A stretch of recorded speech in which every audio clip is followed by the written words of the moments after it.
d'accord? Je suis professeur Praïd. Je travaille au niveau du service d'oncologie médicale au CAC de Blida. C'est quoi l'oncologie médicale? C'est le traitement du cancer par traitement médical, traitement de tous les cancers par chimiothérapie, thérapie ciblée et le reste des traitements possibles pour traitement des cancers. Donc, on va voir dans la sémiologie aujourd'hui la topographie du thorax. C'est une partie importante à connaître pour faire l'examen de l'appareil respiratoire, l'appareil cardiovasculaire et l'appareil, enfin la partie haute de l'abdomen. Donc, vous allez voir tout de suite avec moi.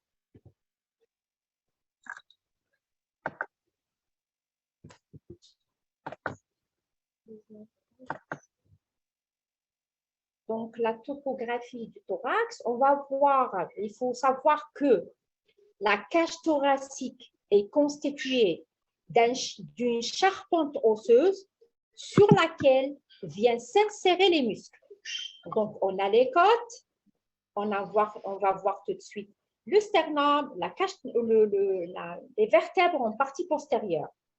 Donc, la cage thoracique, c'est une charpente osseuse. Elle a la forme d'un tronc de con dont l'orifice, elle a deux orifices. Donc, cette charpente, elle a deux orifices. Orifice supérieur et orifice inférieur.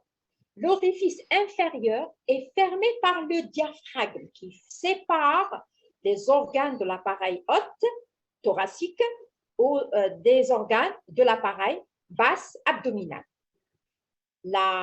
L'orifice supérieur, il laisse le passage aux osophages, trachée, les gros vaisseaux du cou et de la tête. Vous allez voir schématiquement comment. Donc, c'est la charpente osseuse que vous êtes en train de la voir tout de suite.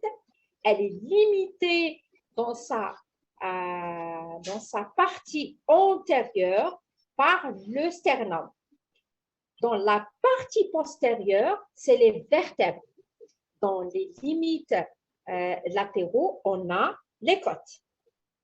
Donc, on a un orifice supérieur et un orifice inférieur. L'orifice inférieur est limité par le diaphragme. L'orifice supérieur laisse le passage aux autres aux organes de la tête. Donc, on aura le passage de la trachée, de l'œsophage, des gros vaisseaux qui vont vers la tête.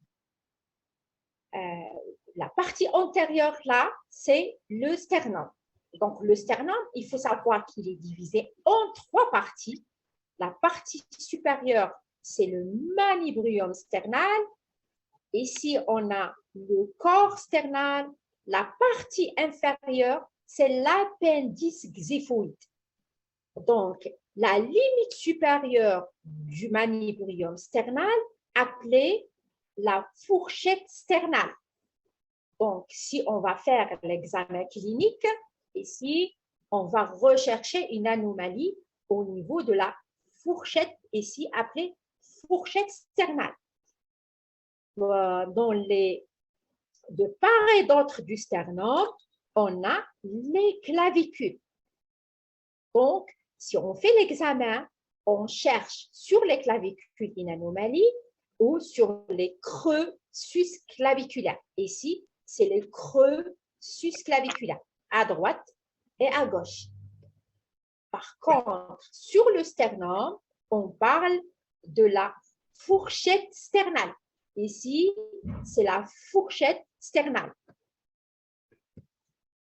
Dans la partie antérieure de la cage thoracique, ça c'est la partie postérieure. La partie antérieure, on vient de la voir, le sternum, les côtes. Par contre, la partie postérieure, elle est limitée par les vertèbres dorsales. Il faut savoir que la cage thoracique, elle est constituée dans la partie postérieure, par les vertèbres, les 12 vertèbres dorsales. On a le D1 jusqu'au D12 qui sont fixés aux côtes thoraciques. Donc, on a 12 côtes appelées les 12 côtes qui sont fixées aux vertèbres dans leur partie postérieure, donc s'insèrent en arrière sur les vertèbres dorsales. On a sur le plan anatomique, même si biologique, des côtes, les premières côtes appelées les vraies côtes. Les 7 premières côtes appelées les vraies côtes. Pour quelle raison ils sont appelés les vraies côtes? Parce qu'ils s'insèrent directement au cartilage, le cartilage des côtes sur le sternum. Donc, la première, deuxième, troisième, quatrième, cinquième, sixième et septième, ils sont fixés directement sur le sternum, appelés les vraies côtes. Puis, on a les 3 côtes qui suivent, donc la 8e, 9e, 10e côte, c'est les fausses côtes. Pour quelle raison ils sont appelés les fausses côtes? Parce qu'ils s'insèrent, ces côtes-là, la 10e, 11e, 12e côte, ils s'insèrent sur le cartilage de la 7e côte. Donc, ils sont appelés les fausses côtes. D'accord? Et puis, on a les 2 dernières côtes appelées les côtes flottantes. C'est des côtes qui ne sont pas fixées sur le cartilage des côtes dans la partie antérieure. Donc, c'est les côtes flottantes. Donc, comme vous voyez ici, il n'y a pas une fixation là, il n'y a pas une fixation dans la partie antérieure. Pardon. Dans la partie antérieure, donc, c'est ces côtes-là. Les 2 dernières côtes flottantes, ils n'ont pas un repère dans la partie antérieure. Donc, ils sont libres. Ils ont une limite. Ils sont fixés sur les vertèbres dorsales, mais ils n'ont pas une fixation antérieure. Donc, ils sont appelés les côtes flottantes. En arrière, on a les omoplates. D'accord? Les omoplates droite, on a une omoplate droite et gauche, qui sont limitées. Ils ont une limite, la pointe des omoplates, limite inférieure sur quoi? Sur la 7e espace intercostal. Il faut savoir, cet espace, la fixation les limites, enfin la fixation d'une côte par rapport à l'autre par des muscles. Donc, cet espace, elle est appelée l'espace intercostal. Donc, cette omoplate, la limite inférieure de l'omoplate, elle a une limite inférieure au niveau de l'espace, de la 7e espace intercostal. C'est important de connaître tout ça parce que si on a une anomalie, on va la deviner sur l'examen clinique. Si on trouve une anomalie dans l'examen clinique, par exemple, qui va dépasser la 7e espace intercostal. Vous allez la voir par la suite. D'accord? Donc, comme je viens de le dire, le sternum est limité et divisé en 3 parties. Le manubrium sternal, le corps sternal, l'appendice xiphoïde. Maintenant, on arrive aux organes qui existent dans la cage thoracique. Vous le savez certainement. Donc, on a le cœur, les poumons, les gros vaisseaux, la trachée et l'œsophage. Donc, c'est les organes qui existent dans la cage thoracique. Sans oublier le diaphragme qui existe déjà dans la partie thoracique. Parce que la limite inférieure des côtes, elle dépasse la partie supérieure du diaphragme. Là, on va trouver le foie. Dans l'autre partie, on va trouver l'estomac. Donc, ils font partie de l'examen de l'appareil thoracique. D'accord?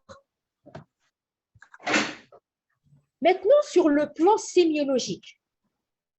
Sur le plan sémiologique, il faut savoir que le thorax, il y a des repères virtuels qu'on va les prendre en considération pour rédiger une observation afin de localiser des anomalies retrouvées sur la partie thoracique, soit antérieure ou postérieure. D'accord? On va commencer par la partie ou le thorax antérieur. Donc, le thorax antérieur, on a les clavicules, on a le sternum. C'est des repères importants à connaître, à localiser, afin de faire un bon examen clinique. Donc, on a la première ligne virtuelle. Donc, il reste 10 minutes pour terminer le cours, pour terminer la réunion. Je vais essayer de faire de mon mieux pour que ça marche bien. Donc la première ligne, c'est la ligne médiothoracique. C'est une ligne qui passe sur le sternum. Donc, la ligne médiothoracique ou médiosternale, c'est la verticale passant par le milieu du sternum. Par exemple, imaginez si on a une anomalie ici, une masse, une tumeur, une lésion, on va dire que le patient, on va rédiger et dire que le patient, il a une lésion, une tuméfaction localisée sur la paroi thoracique antérieure, en à côté, en parasternal. Si elle est localisée dans la partie sternale, on va dire qu'il s'agit d'une lésion qui traverse la ligne médiothoracique avec précision. Deuxième ligne à connaître, c'est la ligne médioclaviculaire. Médioclaviculaire, on a deux. Une qui traverse la clavicule dans sa partie à droite et la deuxième ligne, c'est la ligne médioclaviculaire gauche qui divise la clavicule en deux. Donc, c'est la verticale passant par le milieu de la clavicule. D'accord?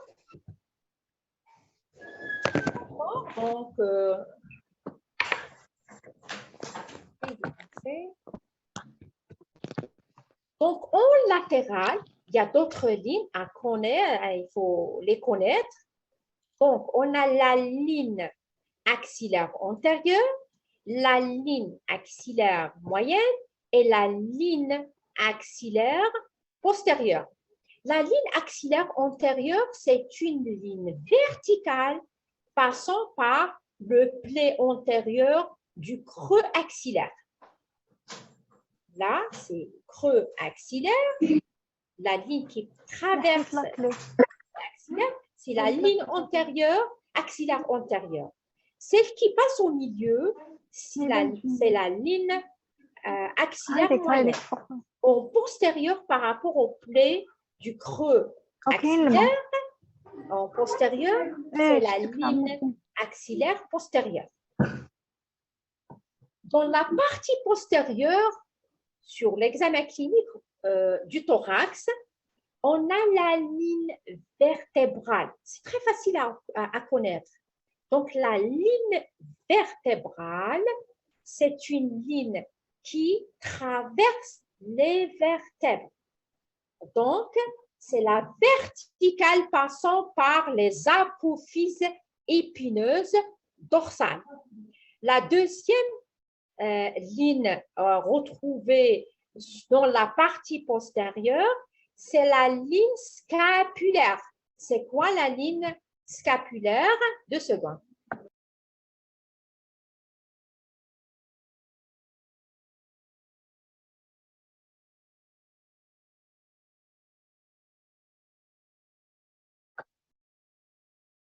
excusez-moi. Donc, on a la ligne vertébrale qui traverse les vertèbres en partie postérieure. On a la ligne scapulaire, c'est la ligne verticale passant par la pointe de l'omoplate. On a à droite la ligne scapulaire droite et la ligne scapulaire gauche. Vous allez me poser la question, pour quelle raison on doit connaître tous ces repères? Pour localiser les anomalies retrouvées sur l'examen clinique. Je vais vous donner un simple exemple. Si on a une lésion, là, on a à quoi ça sert la ligne vertébrale? C'est de voir est-ce que le malade, il a une anomalie sur le rachis dorsal. Est-ce qu'il a une scoliose, par exemple, un rachis qui est anormal, qui est modifié. Donc, comme ça, on n'aura pas, le malade, s'il y a une scoliose, on n'a pas une ligne directe, on a une ligne déviée dans tous les sens. Donc, c'est des anomalies. C'est pour cette raison qu'on doit connaître toutes ces lignes afin de localiser les anomalies retrouvées sur l'examen clinique. Là, je vois 11 personnes sont entrées dans la salle tout de suite. D'accord. Donc, je termine ma présentation. Maintenant, c'est par rapport à la localisation des organes. La projection des organes dans la cage thoracique. Comme je viens de le dire, que la cage thoracique, dans la cage thoracique, on retrouve plusieurs organes, à savoir les poumons, le cœur et le reste des organes. Donc, pour le poumon, en face du patient, il y a le profil à côté, soit à droite, soit à gauche. Donc, en face, les poumons descendent jusqu'à la 6e côte, à droite et à gauche. Vous pouvez le voir tout de suite sur le schéma. Donc, les poumons descendent jusqu'à la 6e côte de la cage thoracique. Au profil, là, il coupe la ligne axillaire moyenne au niveau de la 9e côte. Il descend en arrière jusqu'à la 10e vertèbre dorsale. Ça, il faut le voir sur les clichés, on va le voir tout de suite. Le sommet des poumons dépasse la clavicule d'environ 4 cm. Donc, si vous touchez sur vos clavicules, là, vous trouvez la limite supérieure des poumons. Donc, qui dépasse la position des clavicules de 4 cm. Donc, maintenant, sur le plan anatomique, vous savez que le poumon droit, il a une division différente au poumon gauche. Donc, droit, il y a 3 lobes, le gauche, il a 2 lobes. Donc, on a des limites qui divisent les poumons. On parle des cessures. On a des cessures obliques, la cessure oblique à droite et la cessure horizontale oblique qui divise le poumon en deux. On a le lobe supérieur, le lobe inférieur, et la cessure horizontale qui divise le lobe supérieur du lobe moyen. Donc, cette cessure appelée la grande cessure. Donc, la grande cessure, elle est retrouvée sur la 4e vertèbre dorsale, croise la 5e côte sur le plan anatomique, sur la ligne axillaire. Vous voyez que c'est important de connaître les lignes axillaires, les repères sémiologiques de la cage thoracique. Donc, croise la 7e côte sur la ligne axillaire moyenne et se situe en avant au niveau de la 6e côte. Elle sépare en arrière le lobe supérieur du lobe inférieur. Donc, le lobe supérieur du lobe inférieur. Par contre, la cessure horizontale, appelée aussi la petite cessure, commence au niveau de la ligne axillaire moyenne la ligne axillaire, elle commence au niveau de la ligne axillaire moyenne, au niveau de la 5e côte et se prolonge en avant au niveau de la 3e espace intercostal. Donc, de la ligne ici, de la ligne axillaire moyenne jusqu'au 5e côte, 3e espace intercostal dans la partie antérieure. Elle sépare la petite césure, elle sépare le lobe supérieur du lobe inférieur. Ça, c'est important à connaître parce que sur le plan radiologique, vous le voyez tout de suite, sur le plan radiologique, je peux dire, si je vois sur le plan radiologique une anomalie ici, je peux dire qu'il s'agit d'une anomalie localisée sur la petite césure. Donc, il y a une anomalie entre le lobe supérieur et le lobe moyen. Par contre, si je vois une anomalie qui traverse le poumon, donc j'imagine sur le plan anatomique qu'il y a le lobe supérieur et le